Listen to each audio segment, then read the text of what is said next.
Hey guys, it's Paul. I wanted to do my YouTube channel trailer. I've seen all the experts say you need one. So, like in all my videos, if you've probably come from one, you'll get me uh, getting out of bed on a Sunday morning, walking in here and just switching a camera on or switching a screencast on and hopefully teaching something that's going to be useful to you going forward. My aim really on this channel is to, and I'm going to go through, if you want to stick around, I'll give you the life story, which is a little bit scary writing it down.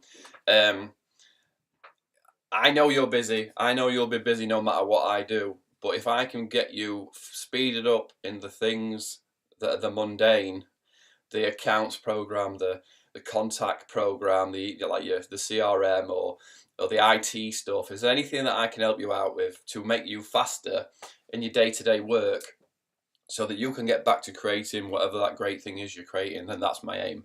My aim is just to get you past all this slow, mundane stuff and boosting your business, boosting your life, just so you can get cracking, really.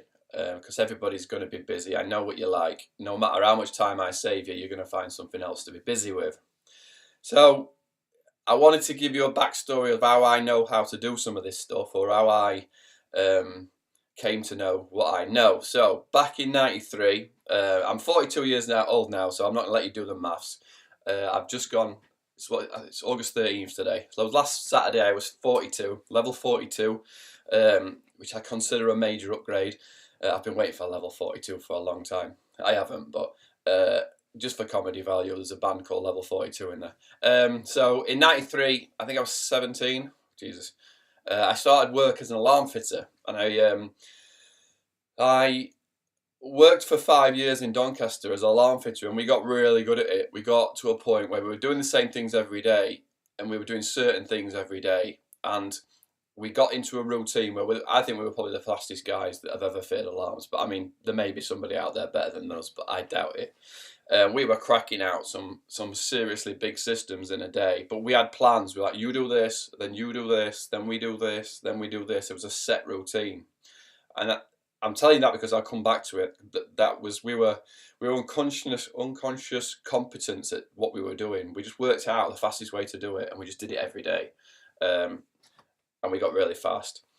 So in '93, in '98, I'd been working with a lad who's his girlfriend had come to Doncaster bizarrely to do a planning course, and he was Scottish sort of, but he lived in Bermuda, and they moved to Doncaster for 2 years to be maybe a bit more than 2 years so she could complete a degree in planning or something like that. So I knew he moved back to Bermuda in '97. In '98, I had a conversation with a few guys in a bar on a Tuesday night. No, it must have been a Thursday night. Oh, I can't remember the story now. And Auf Wiedersehen Pet was a big TV show, and we were all builders and we were all tradesmen. And I said basically, come on, let's go and move to Germany as tradesmen. Let's all go and work abroad, and have a laugh. Like, we'll just go and see the world. And basically what happened was that during the conversation, where there was two of them, as a couple worked for the council, and one said to me, well, to be honest, Paul, if I've got enough money working for the council to go out twice a week and you pay me house off, I'll be happy here. And I was like, that's cool, mate. I was like, holy crap. Fair enough, but everybody's different, right? So that night, I went home and I phoned my friend in Bermuda and said, get me a job. 3 months later, I was in Bermuda. I stayed for 10 years. Obviously, I had unbelievable experiences over there. I was fitting alarms, but fitting security cameras, automatic gates, fire alarms, massive card access systems in hospitals and big office blocks, and just a great experience. Met a lot of people, opened my eyes to the world and how great people are. So I did that for 10 years. Between '93 and '06, I knew there was a gap in how these companies were billing stuff. Now, how I was doing jobs, handing the paperwork in, I'm pretty sure, or not handing the paperwork in, so it could never have been billed. So when in '06 I became the manager of the install department in Bermuda, I knew that we weren't properly tracking timesheets. We weren't properly tracking jobs, job statuses, extras on jobs. Um, you know, going back and seeing if they wanted anything else on top of what had been done, if they were happy. So as soon as I became a manager, I put into place the company, the department was about breaking even. They were pretty much just making money for the service department and the other part of the business. So when I started, it was at this is breaking even. So they gave me a budget that they said was they never expected to be hit. With it, after the first year of implementing a new system to track all the jobs, then I learnt track all the sales orders, track all the sales quotes, and then when the job was done, I was able to track from the program that we put in place to the accounts program, which were two different programs. I learnt Crystal Reports and database management, where I could say, right, job 7534 here is an invoice in there. So I'm happy that it's gone, because there was a lot of times that invoice would go and you wouldn't know if it had been gone or not. So then I learnt, and it was all Google, self-taught stuff to get going. So at the end of the first year, I'm not sure what the profit was, but the budget that they didn't think we'd hit, we exceeded by 85,000. So we were 85,000 above budget from a company that was breaking even the first year. So the year after, they asked me to do the same in the service department, and same sort of results. We just started tracking everything, and it was such a grind, but speeding people up and tracking stuff, and that's how I got into database management and all the sort of data stuff. So everything was good. Everything was running well. Life was good. Bermuda, I had a beautiful girlfriend, and everything was running just fine. And then as you get a phone call, like everybody, and I hope it doesn't happen to you, but I'm pretty sure it will. You get a phone call, and it was from my dad saying, maybe your mum's got a brain tumour. That was September 06.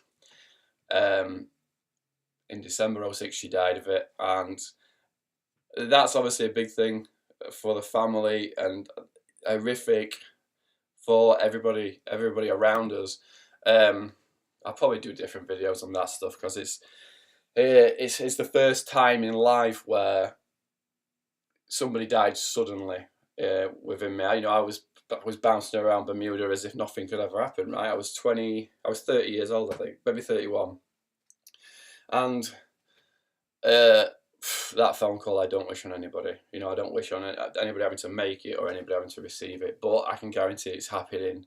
It's happening right now to somebody. So I came back, and I hung out for a while, and my mum made me promise me that I wouldn't leave my dad on his own.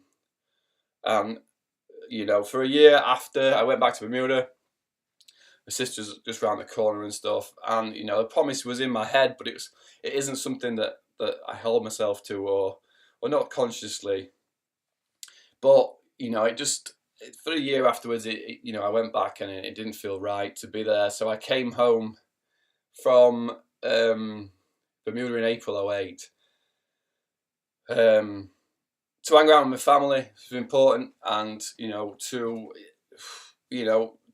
I'd been there 10 years, and it was time to move on too. So I came home and I launched Blue Jeans Media. So blue's my favourite colour. It reminds me of the sky. You can see this blue just do right.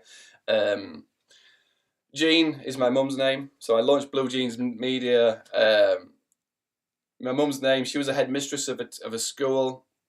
So she was into education and teaching, and she was really a big driver in people. She'd force everybody into chasing their dreams. My dad was a chief coach of a swimming club for, I don't know how long he was chief coach for, but he's been involved. He still is. He was actually at some games this week with some disabled, like learning difficulty kids at the Sheffield Olympics.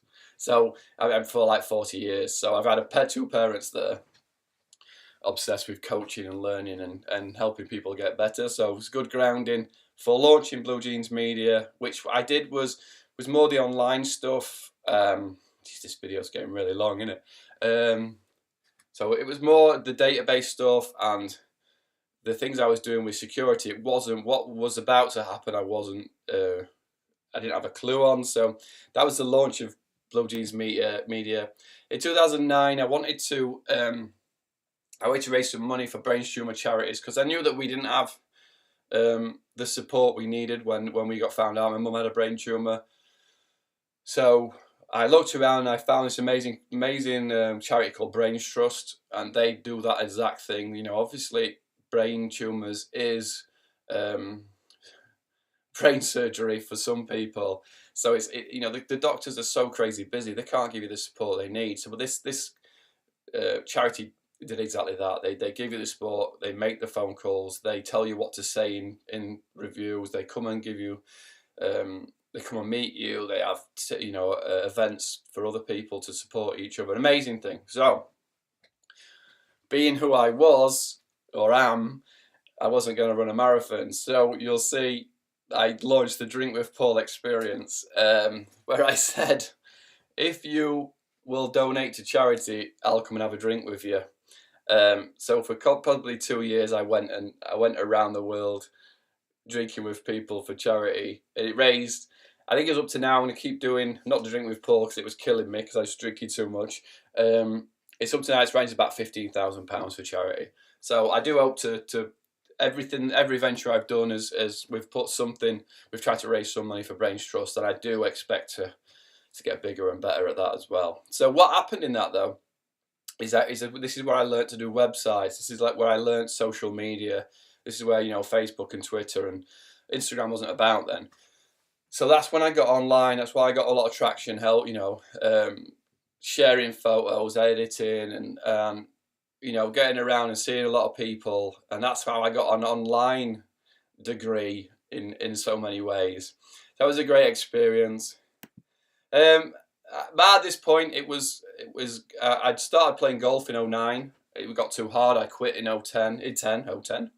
And then I started taking it serious in 2011. And you'll see some golf videos in my train as well, in my tutorial, my channel, where I started to question a lot of things. I was, obviously because of the Drink with Paul, I was drinking a lot and I was on a downward dip, and I didn't realise it so much. I realised I wasn't getting out of bed early, and I wasn't, you know, jumping out and doing my work. I was doing the work I had to do. I was doing the bare minimum. And golf started to show me. There's a video, I don't know what it's called actually. But I'll put a tag in, I'll put some links to stuff. There's one video where I hit one shot and the ball hit a sprinkler and went in a pond, and I freaked out. And, you know, I lost the plot for a few holes, and then after a while I looked, I thought, hey, come on, that's just a bad bounce. Like, you can't freak out every time you get a bad bounce. And I think after that one shot, I really started to monitor a little bit more what I was thinking about, what I was doing in my own head. And I started through golf to learn things and do a lot more. What I thought was golf learning, but it was a lot more internal learning. So golf sort of, Jesus, is going to get deep because it's the dip, right? So I'm going to jump past that bit. But in 13, I think I hit the dip in 13. Me and my friends launched a bar, it's the Beer Emporium, and it was something that I was supposed to invest in but not be involved in. But like in any investment I know now, I got heavily involved. It was an absolute disaster. It wasn't a disaster. It was an absolute nightmare of stress. And it was the real knocking of doing something for somebody else, helping somebody else's dream, and everything being delivered, and it not working out how it was planned for that person. But, you know, for everybody else it was all right. But I got out of that. But I didn't realise that was probably another knock on the confidence, another knock on the way down, the dip, the further down, the fall. And it just says a low point of self-confidence and rumbling along. It was a, you know, a dark, it got to dark places in 13, 14, probably at the lowest point. And I think if anybody's been there, you'll know. so I know what you're feeling.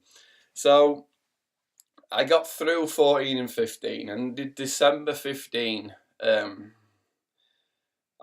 was stuck because we'd done this thing where somebody had said, I want to run a bar, and his dream was delivered, and then everything else was being done for other people, which is cool. But I got to December 15, I said, right, what do I want to do? Do I want to just go and work somewhere else and work for somebody else, or do I want to? What do I want to do? And I couldn't. I didn't want to. I want my freedom, like you should have. You should never quit, right? So I saw a video, and I'll share a link to it, from Tim Galway, and he's a golf coach as well. I haven't got his book. I just have his book somewhere. He writes the most brilliant golf book called The Inner Game of Golf, and it's never about golf. If you ever see my blog post, Jesus, it's getting deep. I'm not sure I'm going to share it. So yeah, then in that video, he says, what do people want? He said, you only got to ask a few what fors to see what people want. So he basically, I can't say like what he says. So he says, what do you want? And someone will say, well, I want to have lots of money. Well, what do you want lots of money for? Well, if I had lots of money, I could buy whatever I wanted. I could buy a Ferrari. Well, you want a Ferrari? What do you want a Ferrari for? Well, if I had a Ferrari, I'd feel great. Oh, so you want to feel great? Why do you want to feel great? Well, if I felt great and I was doing it, whatever I was doing, I'd have the freedom to have fun. Oh, you want to have fun? Why do you want to have fun? Well, I want to be happy. And ultimately, once you've done a few what fors, most people get back to happy. I just want to be happy and have some fun. So I was like, that's interesting. And I was like, it had gone on for a while. I'd seen that video, but it was the one that stuck in my head. And so I thought, yes, and people need to work on their happiness, and they have to get it has to be a priority to them. The happy me, not the happy somebody else.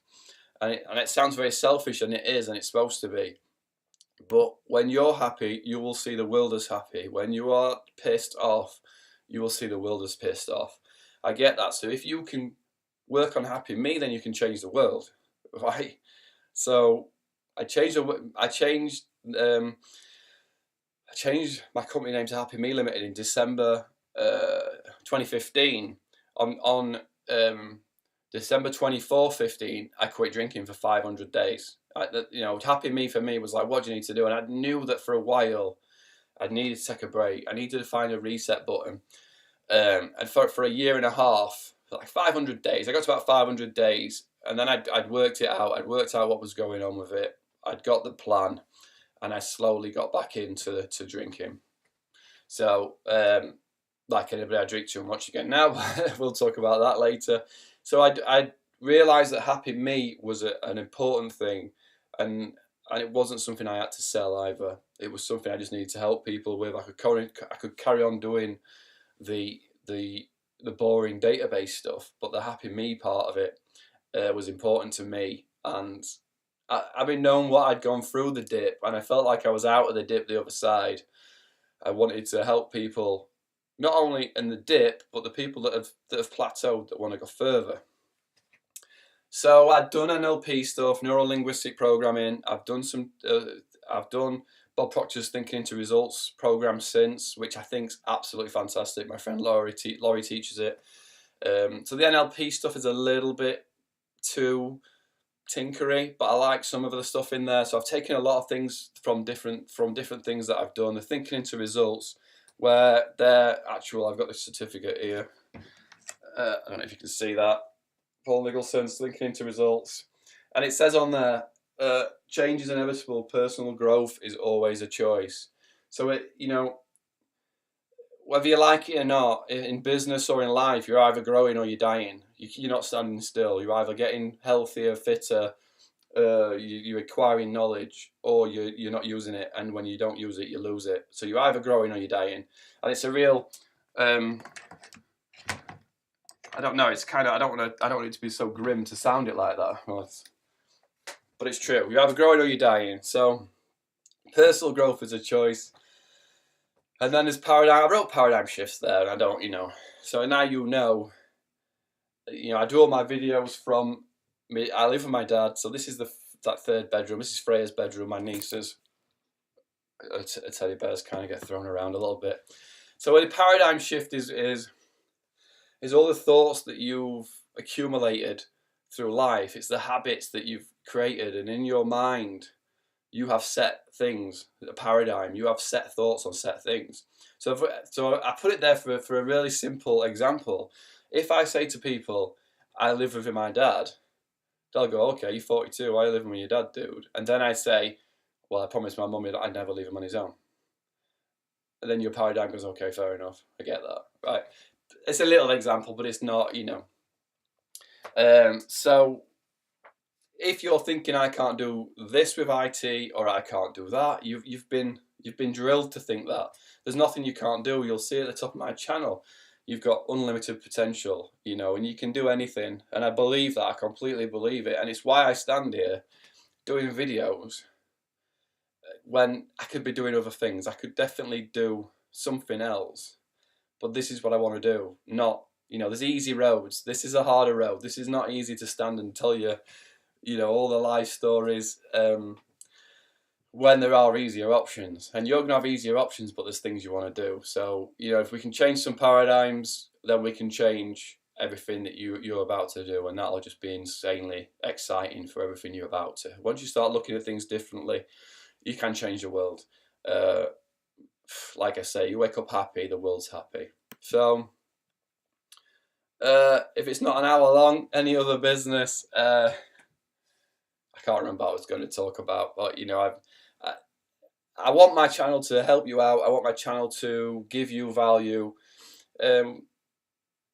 Yes, I think any other business is one thing. When I play golf, when I started playing golf, I started learning. I wanted to share it with everybody. I'd be like, hey, you're holding your club wrong. You're doing that. You're like just jumping all over them. Going, why don't you do this? Why don't you do that? And I quickly worked out it didn't help them. It didn't help them to go, hey, I've seen your website. You need to do this. I've seen that. You need to do that. And they're working their hardest to be the best they can. So what I worked out in golf was I had to be quiet and I had to shut up. And eventually somebody would be struggling and they would say, what am I doing wrong, Paul? And I'd be like, yes, they asked. And then I can come in and say, well, I think if you did this, it'd really help you. I think if you sorted, you know, if you just try to keep your arm, whatever it might be or whatever I'd seen, I had to wait for them to ask. I couldn't force it on them because they weren't ready for help. So, you know, and generally the advice to everybody now is just set your target and stick to it. Even in golf, just stay on target. You will usually fail at golf when you fail at fall off target. So what I'm saying is I need you to ask me for help. I want to help you, but I cannot just jump all over you and you know, and say this is what I think. I've been watching you and I think this is what you should do. You know, I can't do that. It's not fair to you and I don't want to do it. But if you say to me, I need some help, what advice have you got on this? Then, you know, and I'm very wary of what advice I give. I understand that I don't just give advice anymore on what helps my golf game. Because what I used to do was, if I was working on how to keep my left arm straight or my feet doing something, when someone would say to me, what advice have you got? I'd say, you got to keep your left arm straight and keep your feet. But I was very wary that I was giving them the advice that I needed, not what they needed. So I'm very wary of my advice that I give. But I need you to ask for help if you want to, if you need some help. And that's not anything deep. This has got crazy deep. But I wanted to give you the whole picture. Hopefully I've given you it all. I don't have to draw a whole. So anything you want, anything you need, just comment. If you're stuck in anything business-wise, especially IT, computer-wise, I can definitely help you with that. If you're stuck with anything other than that, then there's people that I work with, and there's techniques that we use to get unstuck. You know, they're not tricks. Somebody says you can't teach old dogs new tricks. Well, that's great, because you're not dogs and we don't have tricks. So have a great day. Go get them. Thanks very much if you've got this far. It'd be awesome if you subscribed and we, you know, join me on the journey. I'm on your journey and you're on mine. And, you know, happy me is the thing. Have a great day. Cheers.